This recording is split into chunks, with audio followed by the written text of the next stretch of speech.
ذوالحجہ عشرہ ہے، اس میں حج کا اہم ترین فریضہ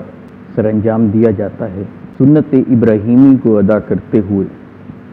قربانی کی جاتی ہے، اور اگر ہم بغور مطالعہ کریں تو اس میں سیدنا ابراہیم علیہ السلام اور ان کا خاندان ہمیں یہاں بہت نمایاں نظر آتا ہے۔ حضور ختمی مرتبت صلی اللہ علیہ وآلہ وسلم کی شریعت مطہرہ میں بہت سے پہلو عبادات کے حوالے سے ایسے ہیں ان کی نسبت سیدنا ابراہیم علیہ السلام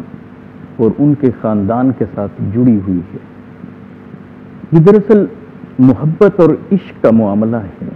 سیدنا ابراہیم علیہ السلام اللہ سے بے پایاں محبت کرتے ہیں، اللہ سے بے پایاں عشق کرتے ہیں، اور اس کا نتیجہ یہ ہے کہ ہر امتحان کے اندر جناب ابراہیم علیہ السلام کامیاب ہوتے ہیں، سرخرو ہوتے ہیں۔ ساری کامیابیاں سمٹ کر جناب ابراہیم علیہ السلام کو حاصل ہوتی ہیں تو وہ باری تعالیٰ سے، اپنے مولا سے، اپنے مالک سے، اپنے اللہ سے پھر ایک چیز مانگتے ہیں تو پھر کیا مانگتے ہیں؟ خاتم النبیین کو، ہمارے آقا و مولا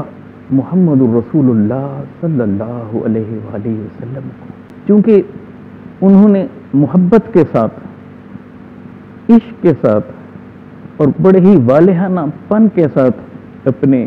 مولا کی بارگاہ میں، اپنے مالک کی بارگاہ میں، اپنے رب کی بارگاہ میں اپنے آپ کو پیش کیا، اور سب امتحانات میں کامیاب ہوئے۔ اور جب مانگنے کا وقت آیا تو چونکہ انہوں نے دعا مانگی کہ اے مالک و مولا میری اولاد میں سے، میری نسل میں سے ایک ایسا فرد بھیج دے جو انہیں پاکیزہ کر دے، جو ان کے قلوب و اذہان کو منزہ کر دے، جو ان پر قرآن کی آیات کی تلاوت کرے، جو انہیں حکمت کے نور سے لبریز کر دے، جو انہیں دانا بنا دے۔ اب چونکہ آقا علیہ السلام کو مانگا تھا اللہ سے، اور دعائے ابراہیمی باب الہی میں جب پہنچی تو شرف قبولیت پا گئی۔ جب اللہ کی بارگاہ میں جناب ابراہیم علیہ السلام کی دعا قبول ہوئی اور اس کا نتیجہ آقا علیہ السلام کی صورت میں ہمیں جب ملا تو ہم دیکھتے ہیں کہ ختمی مرتبت علیہ السلام نے جا بجا سیدنا ابراہیم علیہ السلام اور ان کے خاندان سے جڑی نسبتوں کو دین کا حصہ بنایا، اسلام کا حصہ بنایا، شریعت محمدیہ کا حصہ بنایا۔ آئیے اس نسبت سے کہ سیدنا ابراہیم علیہ السلام کو جو آقا علیہ السلام کے ساتھ حاصل ہے اسے ذرا دیکھتے ہیں۔ قرآن مجید کی کل 114 صورتیں ہیں۔ آپ دیکھیے کہ 114 صورتوں میں سے کم و بیش 25 صورتوں میں اللہ رب العزت نے 69 مقامات پر جناب ابراہیم علیہ السلام کا نام لے کر ذکر کیا ہے۔ اب یہ شرف صرف سیدنا ابراہیم علیہ السلام کو حاصل ہے۔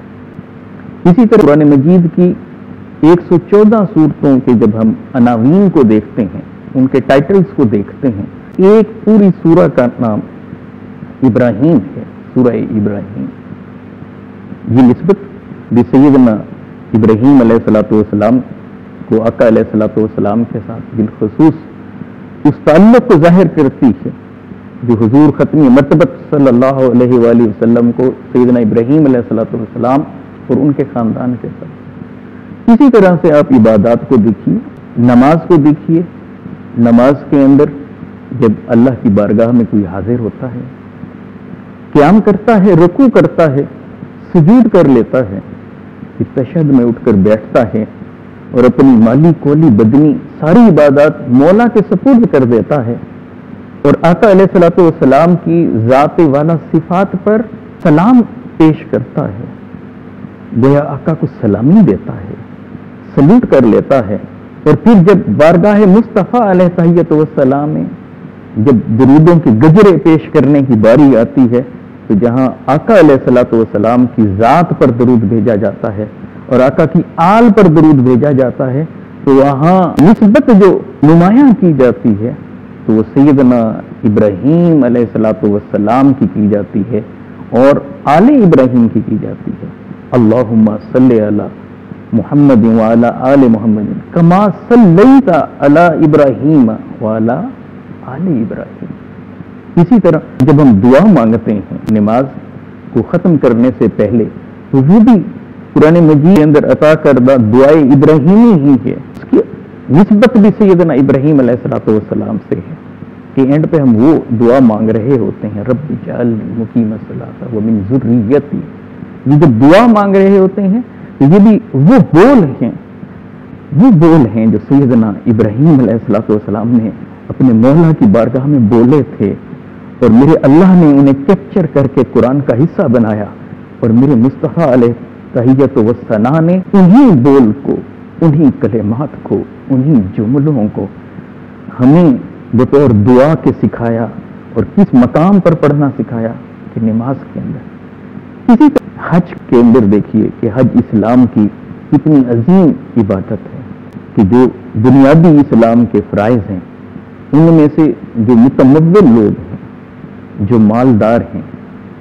جو صاحب نصاب جو وہاں پہنچ سکتے ہیں، ان کے لیے زندگی میں ایک بار حج کا کرنا لازم ہے. اب حج جیسی عظیم عبادت کے اندر آپ دیکھیں جا بجا آپ کو سیدنا ابراہیم علیہ الصلوۃ والسلام اور ان کے خاندان سے متعلق آپ کو بہت ساری نسبتیں ملیں گی کہ جنہیں ادا کر کے ہم اس عبادت کو سر انجام دیتے ہیں اور اگر انہیں ادا نہ کریں تو یہ عبادت مکمل نہیں رہتی. اتنا بڑا مقام اور اتنا شرف سیدنا ابراہیم علیہ الصلوۃ والسلام کو اور ان کے خاندان کو حاصل ہے. اب دیکھیے کہ جب کعبۃ اللہ کے اندر بندہ حاضر ہوتا ہے، طواف کعبہ کرتا ہے، کیا حسین منظر ہے اور کیا عبادت کا حسین انداز ہے اور کیا والہانہ پن ہے. اللہ رب العزت کے گھر کے اندر بندہ حاضر ہے، یہ کعبۃ اللہ ہے، یہ صحن حرم ہے اور یہ بندہ والہانہ انداز میں اس کعبے کے گرد جھوم رہا ہے، جھوم جھوم کر گھوم رہا ہے اور اپنی محبت اور اپنے عشق کا اظہار اپنے مولا کے ساتھ کر رہا ہے. کیا اس خوبصورت نظارہ ہے.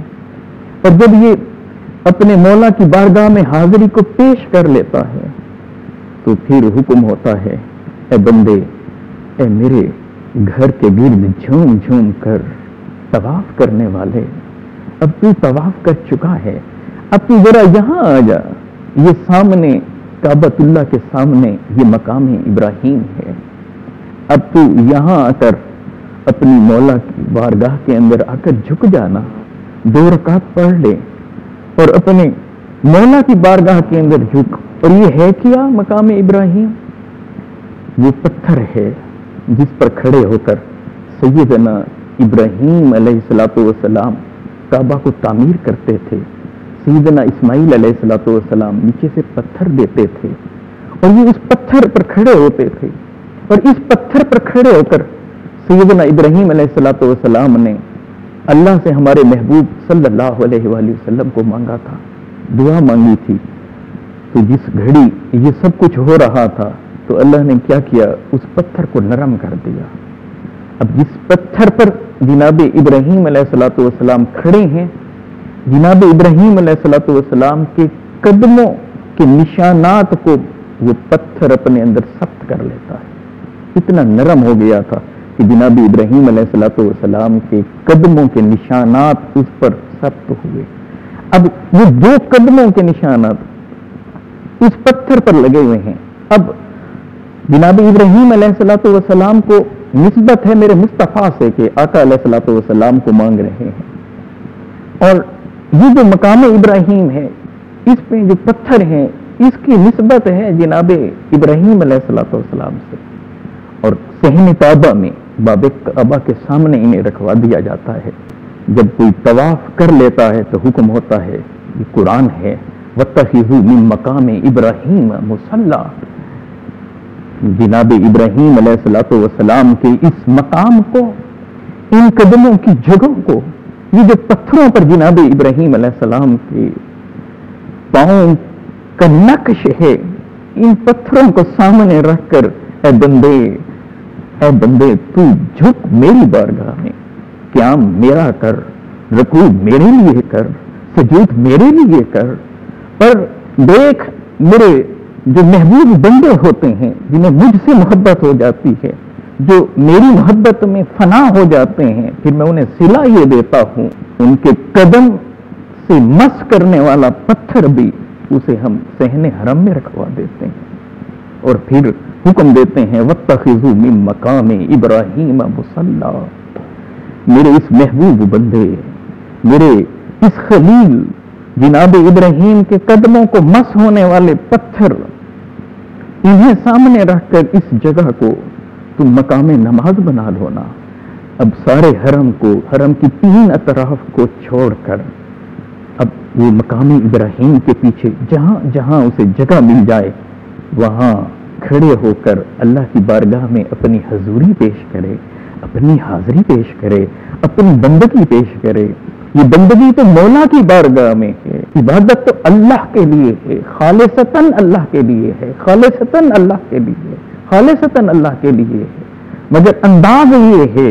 میرا رب چاہ یہ رہا ہے کہ عبادت میرے لیے ہو، مگر کرو ایسے جیسے میں چاہتا ہوں، اور میں یہ چاہتا ہوں کہ جو میری محبت میں اور میرے عشق میں جو فنا ہوتا ہے، پھر ہم ان کے ذکر کو یوں رائگاں تھوڑے جانے دیتے ہیں، ہم تو پھر انہیں اتنا بلند مقام دیتے ہیں، اتنا اعزاز بخشتے ہیں، انہیں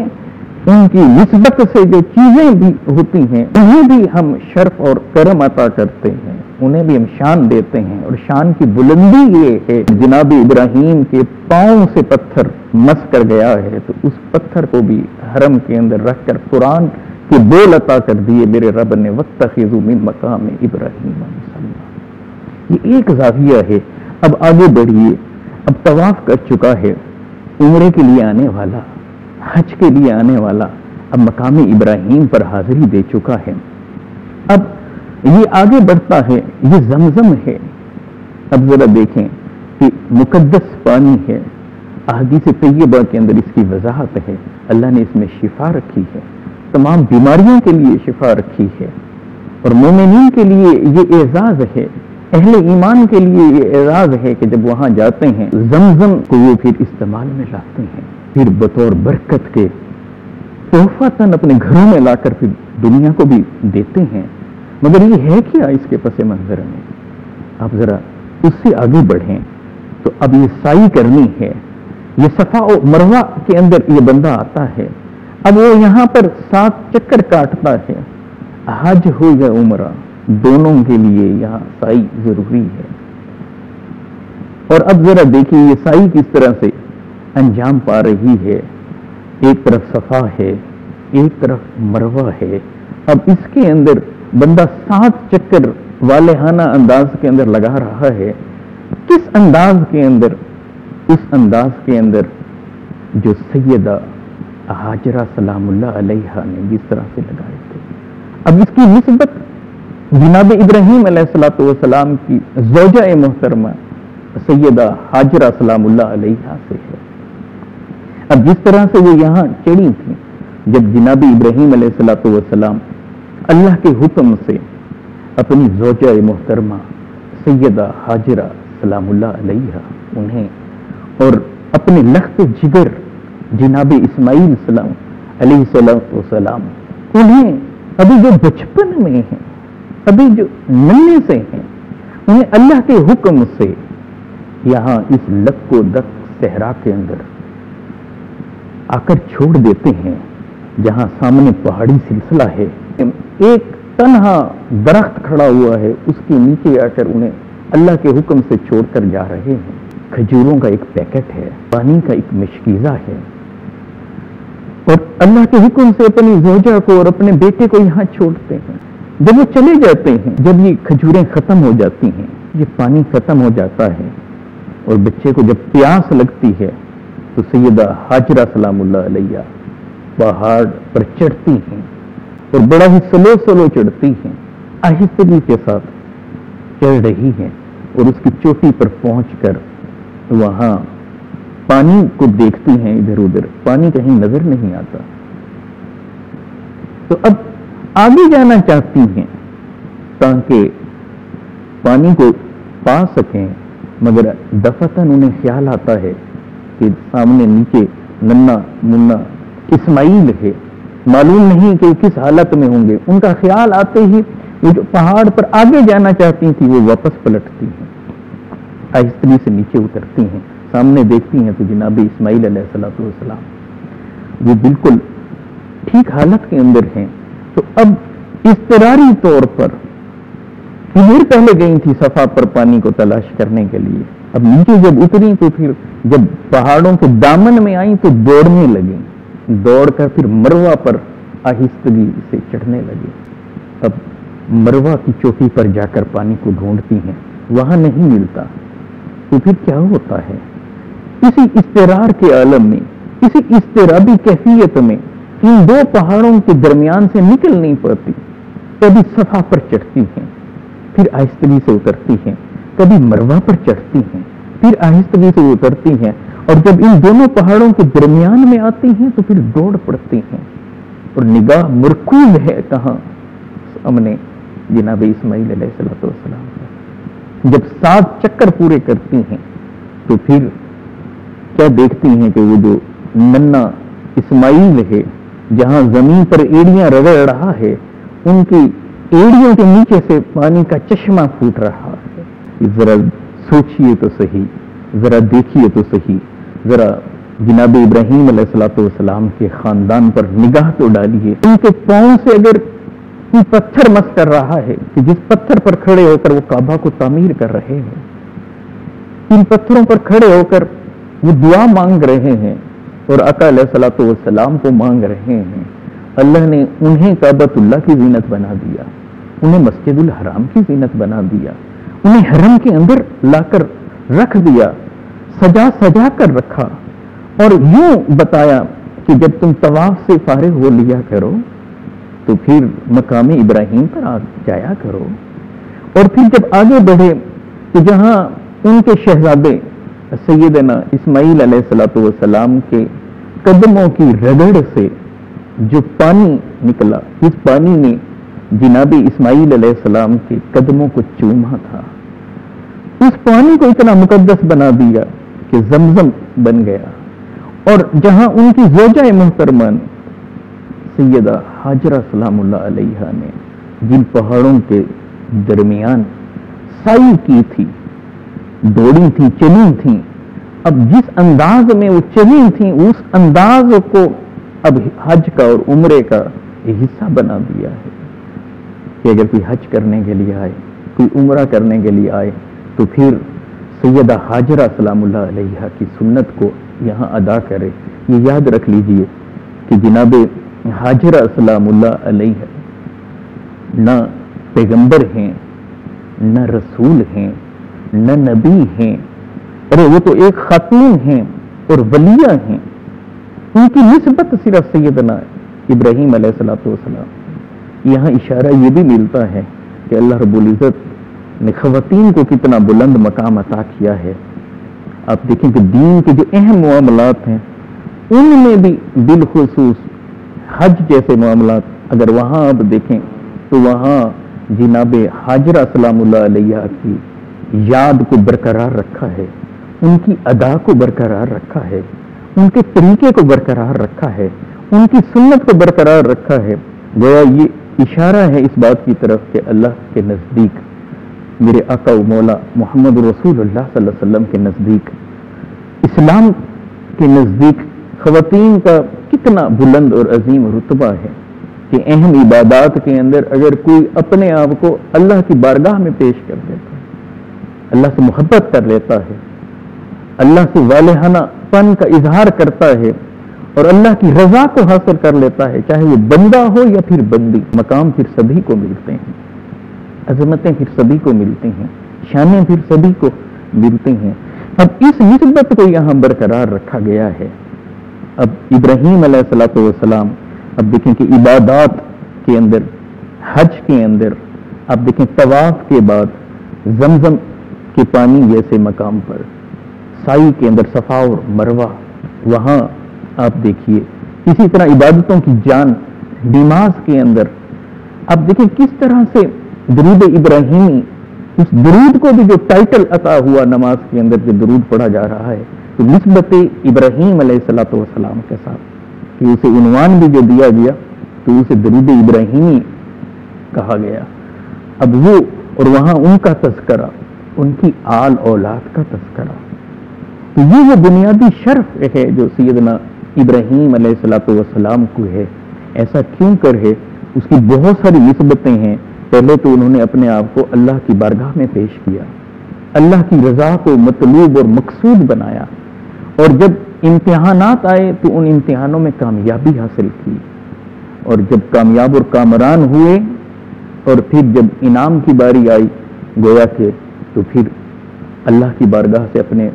محبوب صلی اللہ علیہ وآلہ وسلم کو مانگا ہے کہ میری نسل کے اندر سے، میری اولاد کے اندر، تو گویا جناب اسماعیل علیہ الصلوۃ والسلام کی اولاد سے آقا علیہ الصلوۃ والسلام ہیں، حضور خاتم النبیین صلی اللہ علیہ وآلہ وسلم. تو پھر آقا علیہ الصلوۃ والسلام نے بھی دین کے جتنے اہم امور ہیں، بالخصوص عبادات، ان کے اندر نسبت ابراہیمی کو اہمیت دی ہے.